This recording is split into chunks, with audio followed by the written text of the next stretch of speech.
thanks for helping me out, ah. Okay lang, sure.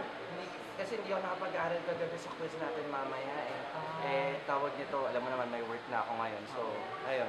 Patulong naman sa accounting. Kasi, Ano ba? Ano na ba? adjusting entries. Okay, sige. So, paano yan? So ito, parang, ano mo lang, parang debit, ganyan. Debit, parang ito, debit mo na express, credit mo yung, cash, parang gano'n. Tapos, Sige, bigyan mo nga ako isa. sige. Parang ballpen. Wait lang. Ballpen ba? Ay, pinsan. Oh, pinsan, bakit? Ano ginagawa ngayon? Ano na po?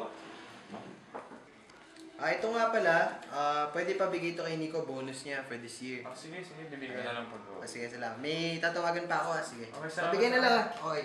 Thank you. I told you to put it on hold. Sige. Thank you po, mister. Sige. Kita na lang po tayo soon. Hi, Nico. Uy, Kumusta? well, ayun, okay naman, masaya naman. Medyo, ayun nga, nakaka-stress since work, tas school, tapos bahay pa. Pero okay naman. Nahirapan ka naman. Tama lang, sakto lang. Nakailang linggo ka na dito? Tagal na, siguro mag-1 month na next week. Okay ka, nag-enjoy ka naman. Saya naman. Ito yung bonus pinapabigay ng pizza ko. Thank you, pero Okay na yan, okay na yan. Wala akong magagawa, pizza ko sa amin. pakisabi na lang thank you. Okay, sige. Mag-enjoy ka. Happy Christmas. Merry Christmas. Merry Christmas, thank you.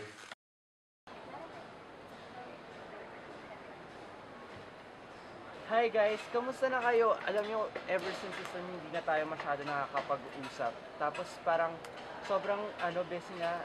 Kakagaling ko lang ako. Ano inaaral nyo? Uy guys, What do you want, Nico?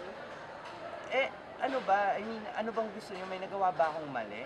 Sa tingin mo, Ewan, hindi ko nga alam. Kaya nga ako nagtatanong, di ba? isipin mo nga, anong nangyari this weekend? Galit ka dahil hindi ako naka-attend ng debut mo. Oo. Alam mo naman na ever since this term, working student na ako, di ba? Ay, nako, pwede naman next time I mean, like yung work mo, pwede ka naman next time mag-aral. Isang night lang naman yun eh. Alam mo, medyo